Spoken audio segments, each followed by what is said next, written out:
yeah, the video diary that I did yesterday called Locale, the Internet and Piracy. In it, I said it was something of the area to have a bit of a laissez-faire approach to things. Like with the guy at the CB shop saying, well, sometimes your dad goes a bit over the limit, over the speeding limit. So, it'll be okay to ignore the regulations for a bit. It wasn't just the area. In mass entertainment, there were these like sort of popular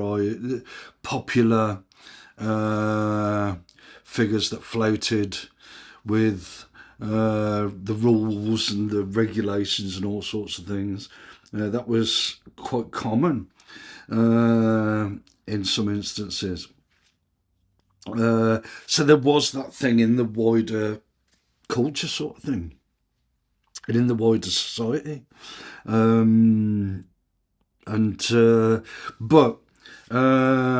you do see, I remember media reflecting society and not just media influencing, informing and entertaining society. Films that I watched were influenced by politics, and you saw different trends developing over time.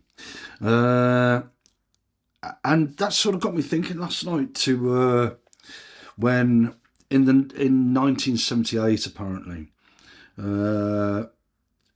there was this film called Superman, and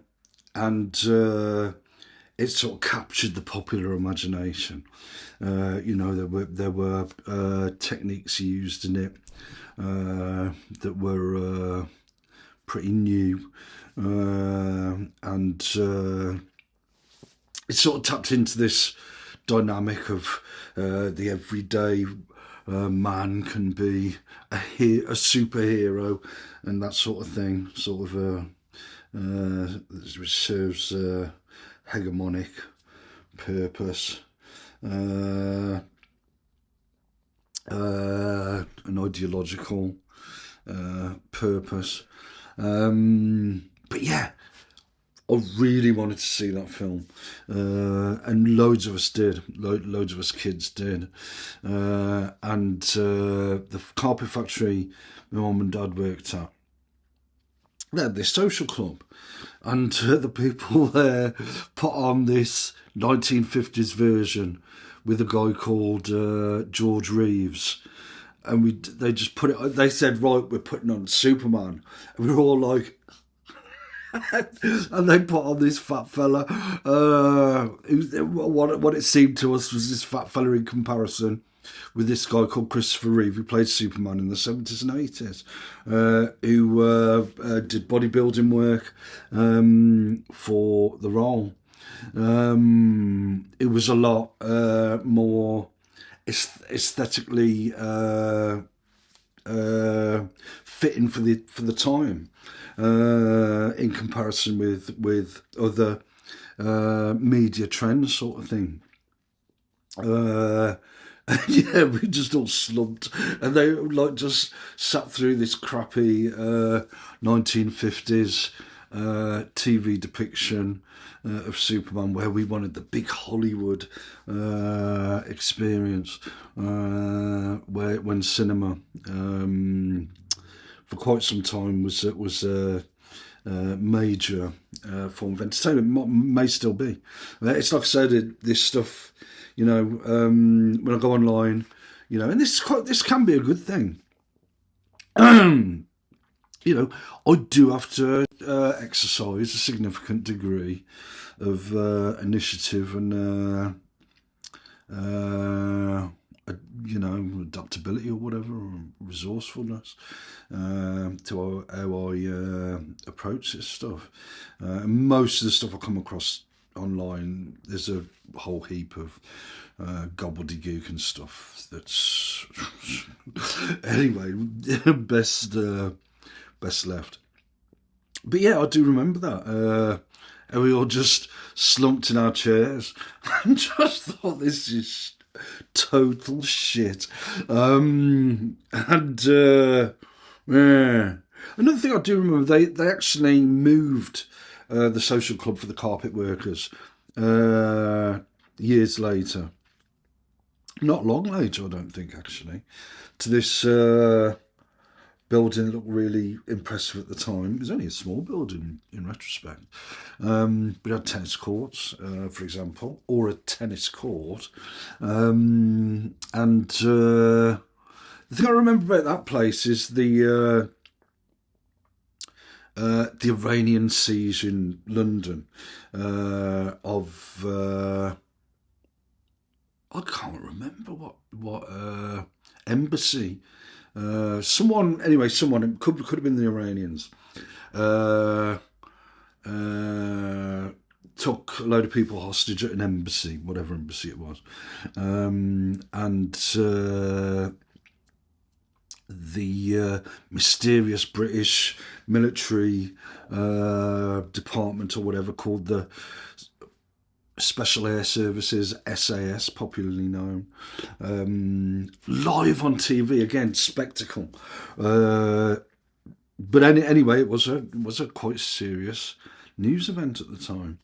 But it was broadcast live as well, and that could have been the first major news story I saw live on TV. I'm not actually sure. Oh no, I do remember seeing Thatcher on the steps of Number 10 on, I think it was the 4th of May 1979. I do vaguely remember that. But going back to Superman, and it was sort of mirrored these aesthetic developments in society over time, which has sort of always been there, but were really developed with the emergence of cinema and TV, and also the impact of political economy, like with monetarism, which sort of led to the developments in the health and fitness industry, which sort of run off the back of anxieties about longevity, health and longevity and stuff like that. But yeah, the 1978 Superman was sort of aesthetically a bit of a precursor to later individualistic, monetarist influenced macho men that had also been influenced by other elements in society. These I'd guess steroid boosted, I'd guess at times, if not in all cases, if not most cases, had taken steroids at some time, because you can't get like that just from training, I wouldn't have thought. But yeah, those trends across society, and again with the the World Wide Web, and when it embraced multimedia. I remember when that was being touted as something major. Hypertext markup language, HTML, being talked about in these terms that they were. That sort of and how today apparently, I read again. I have to engage whatever I see online with a really critical eye. It's saying, what was it? That You have an inherent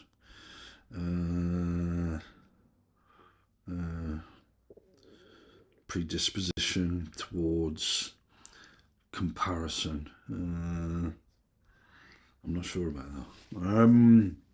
But anyway, and then the link is made with social and aesthetic comparison, beauty standards, for example, which I can't really say, not with it being so simple as what's been depicted on what I see, the arguments I see online. But yeah, I did delve also into I looked up a list of companies, and for some reason it didn't list Adobe or whatever. I listed who created that, who founded the company, and how big the company is in terms of product sales, business to consumer. Apparently Microsoft Office is the dominant software. Adobe, it's got to be somewhere up there. It's software, it's been the standard for as long as I can remember. Not that I know what the standard is these days, but I'd guess a company like that. And it is strange to think that with all this focus on a certain sector of the tech industry, and yet the web these days being so much about creativity, Adobe oddly gets mentioned even in the technology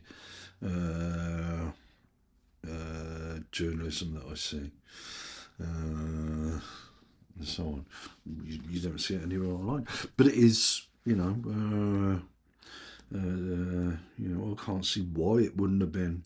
I was using that stuff in the 90s. I can't see why it wouldn't have been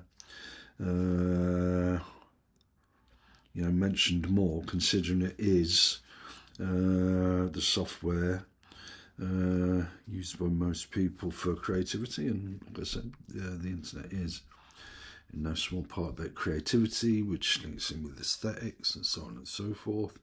But yeah.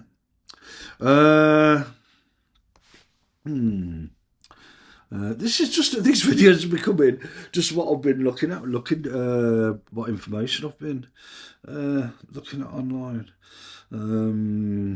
But yeah, I do remember that social club on. There used to be a carpet factory in town, which my mum worked at. I think my dad worked at as well, called Gilt Edge Carpets. And the social club there was. I did quite like that. That social club there on what's called Mill Street.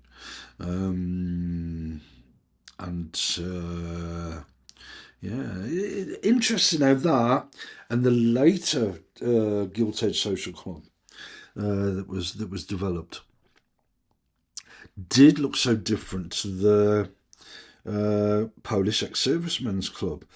I mean, I look at depictions of pubs in British films, for example, of that time, and they do look really sparse. Just really the essentials. No fancy stuff and all that type of business. Anyway, I had to cut there because my train of thought went off on one. I did look up. Again, can't be sure. I mean, I look up stuff and it says, of course you're right, this, that, and whatever. And I still have to question that. But apparently the phrase, which is really popular, is apparently with something called neuroscience. Personally, I don't think we remotely understand enough about the brain to be able to claim there is something called neuroscience, even though working towards something, I suppose you could use that term. It sort of concentrates people into that endeavour, I suppose. But yeah, the term that's really popular, what fires together, wires together. So associations, mental associations become a pathway in the brain, sort of thing, which to me seems like a load of crap. And apparently it's an oversimplification. Let's have a look what it says. An oversimplification. To me, I think it's a misleading one as well, from what I came across online. But again, I have to question whenever I do come across online. And sort of early on, I mean, these services, like they're called AI services, the ones that use artificial intelligence, they make a claim and then, you know, they sort of argue something that isn't quite consistent or conflicts or whatever. But early on they said stuff like hypertext mirrors the human mind and stuff like that. That the mind is a neural network. Again, this sort of analogy between the two that doesn't really stack up. I don't think, and that apparently that does stand to reason,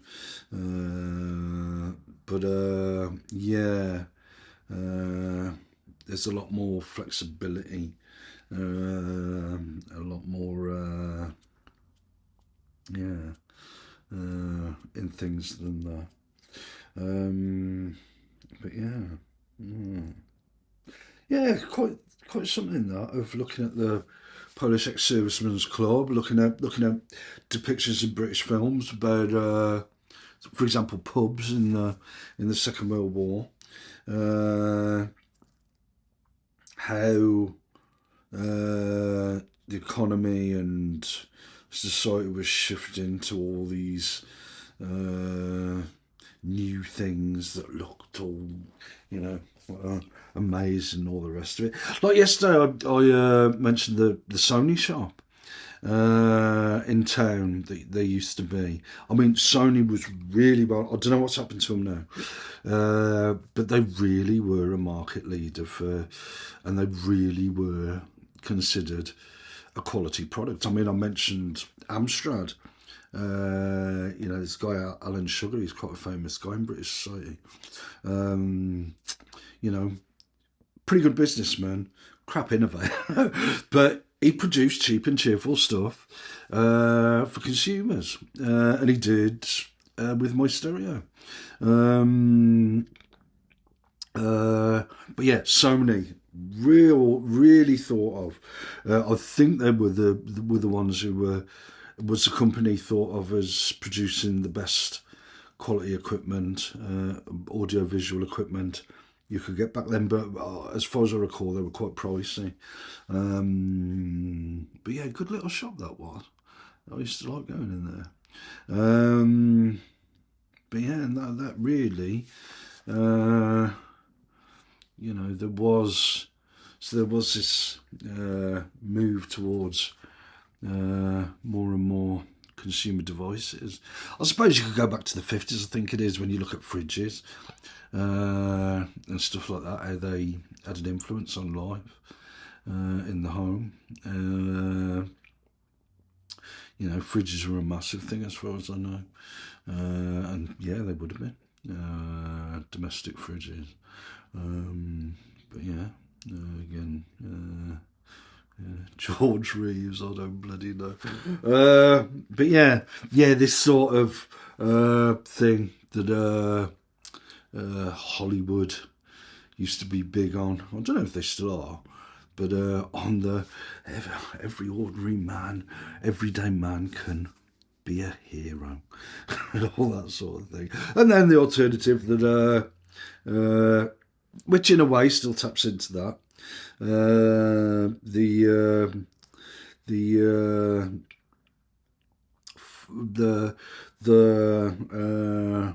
what was it? Lovable Rogues that you used to get on American TV series in the late 70s. An early depiction in, as far as I remember, on British TV was this guy called Arthur Daly, who popularised.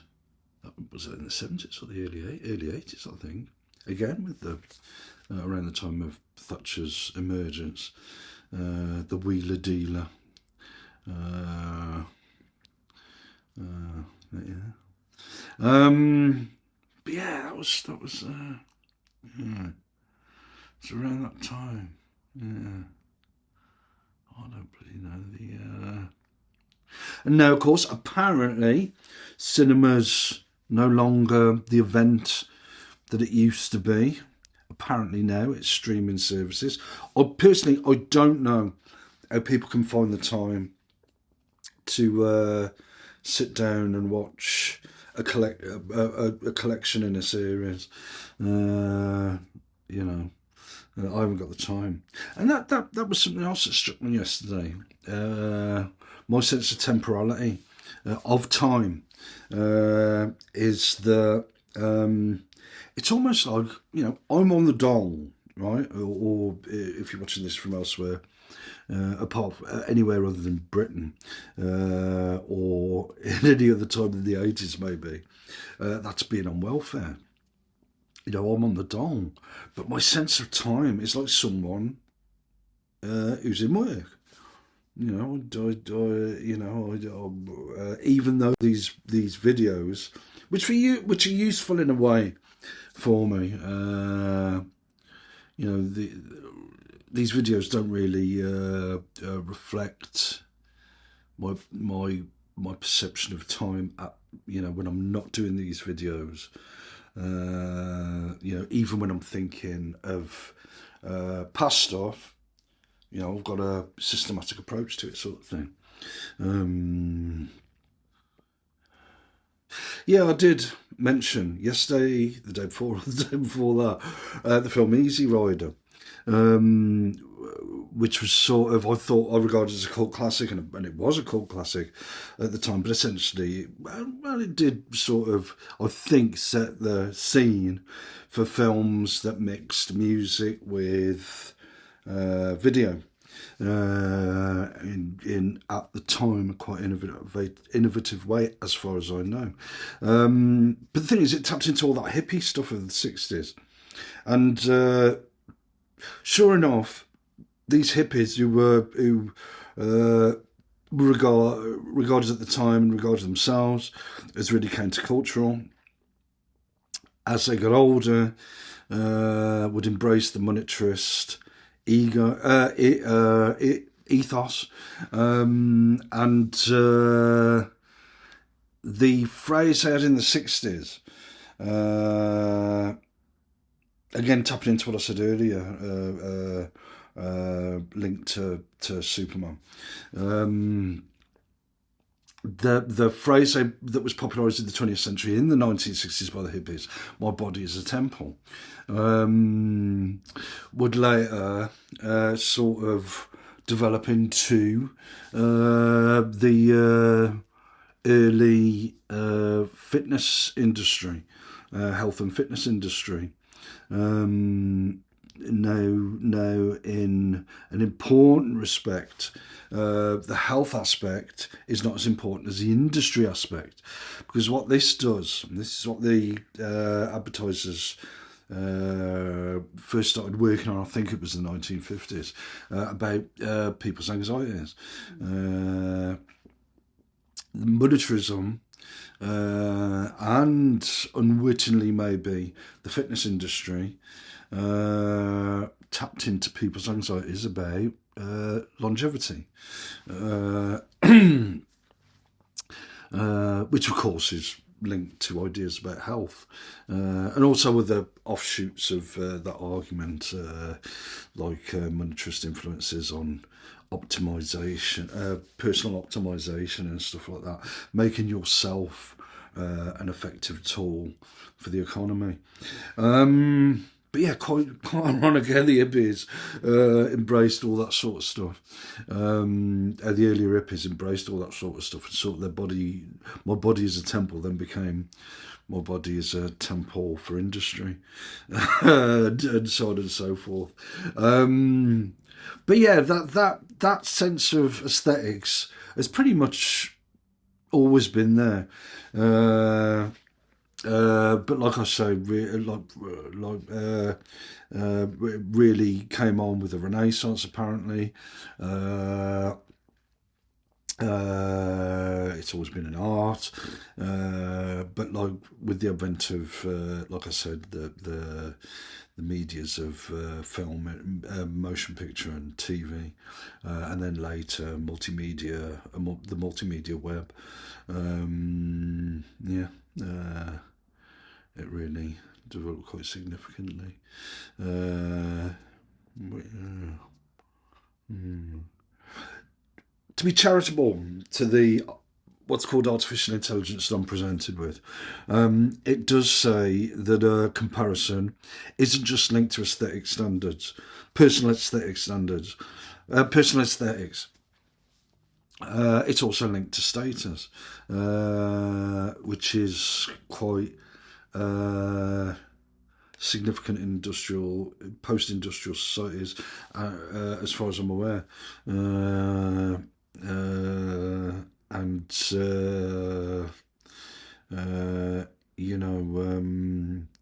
people do. I mean, thinking about people who, as far as I'm aware, the top of people who go into university, and they're thinking about why they go to university. This may have been the predominant reason for most people going to university. Possibly for a long time. Was for a not better status, for a better occupation,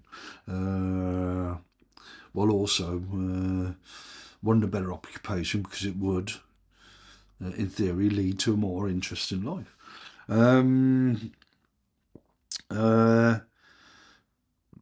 But to me, even though I wasn't really an academic in any sense, traditional academic in any substantial sense, I did sort of go there with the idea that it's more than about an occupation, and that if you went into it with that attitude of it's more than about an occupation, then that is sort of a better way of having an interesting occupation sort of thing than just going there for the interesting occupation, and so on. Could be a bias of mine. Don't think it is though. But yeah, quite interesting that how the hippies. And like there used to be a term in the 70s. I think it came back in the 70s. Maybe the 80s, of sellouts, like people who were considered, the term wasn't really countercultural then, who went what was called mainstream, with conventional society and conventional aspirations. But yeah, quite interesting how the hippies embraced monetarism. I suppose it echoes in some ways their philosophy in the 60s.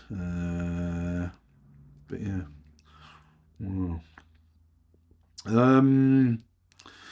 But yeah, like I said, there's about three things I really remember about the carpet firms, social clubs. Like I said, the live coverage of the SAS storming of an embassy. I think it was the Iranian embassy, where people have been taken hostage. Pretty sure it was. The Superman, where we went there expecting the slick, aesthetic ideal of a 1980s Superman. Instead, we got what we saw as a podgy little Superman in black and white instead of the technicolor of cinema. And I think, and it's just the vibe of sitting in the sitting down in the club with a Coke and a pack of crisps, and just really liking it. Which sort of brings me on to what I think I'll close this video with.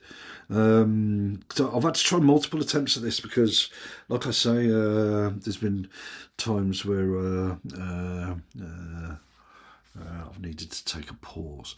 And that is what I said the other day about the Italian town that I went on an excursion to on holiday. Yeah, it was great to go there.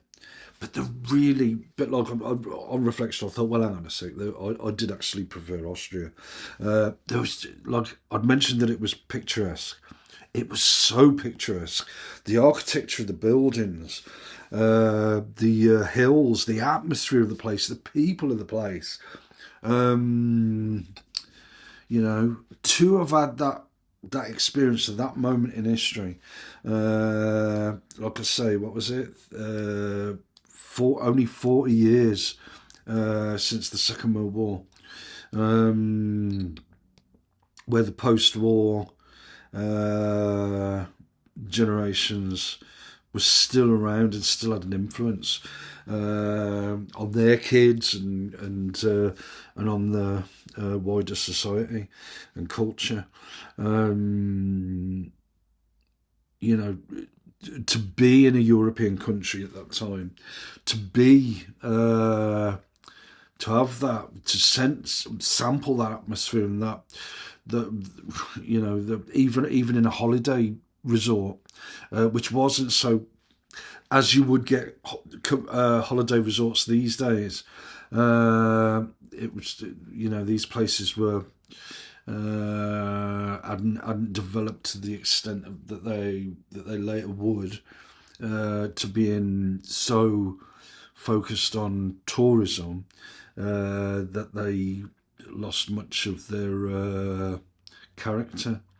But yeah, to have gone there at that time on a coach, on a vehicle, traveling through the landscapes of Europe, of parts of Europe, Western Europe. That was pretty much something. Of course, today I don't. Like I said, I've got the stuff I have to try and figure out about the wider world. I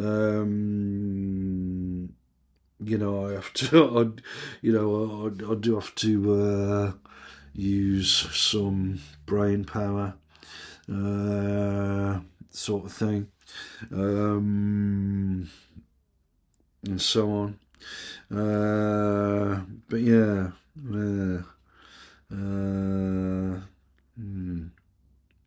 Quite interesting stuff I thought about last night and earlier on today. But yeah, Adobe, whatever. Big company in the 90s. To me, the big software companies have always really been Microsoft and Adobe, one of them. And yet, like I say, you hear so little about Adobe. Not only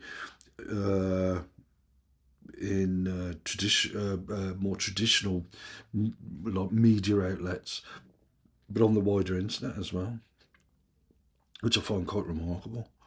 I suppose that's what it is. But yeah, I had to do this like I say, I've had to do this in parts. But yeah, some interesting stuff.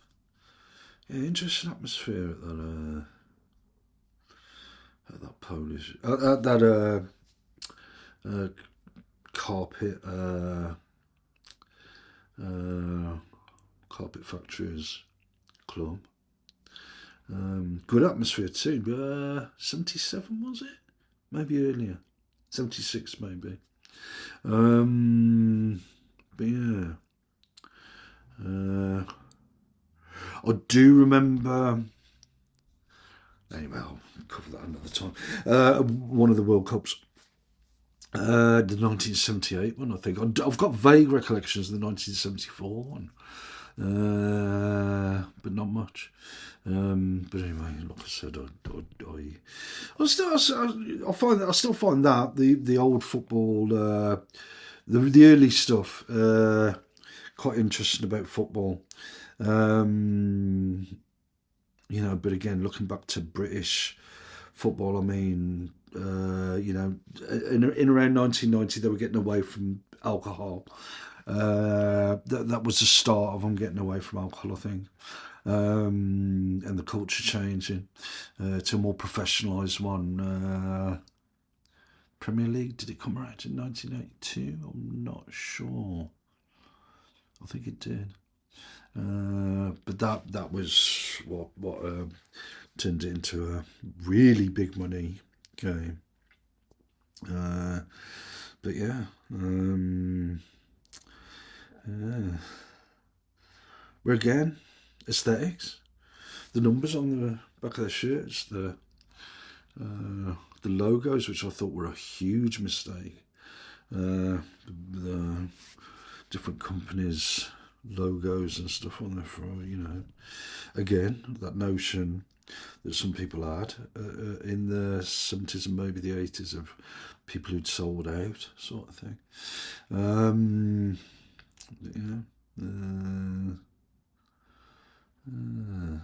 Aesthetics and social comparison, according to status as well. I don't bloody know. But yeah, I've often said that the county I'm from, Worcestershire, used to be big on social status. Used to be really finicky about and prickly about its social status concerns. At times, I sometimes found in my late teens to mid-20s. But yeah. Again, could be a bias, but I don't think it is. There are too many bloody examples. But yeah, but then I suppose I could be that way too, as could quite a few of us when we were sitting down in a carpet factories club waiting for the spectacular colour depiction of Superman, of refined Superman, instead coming across the fat little fella from the 1950s.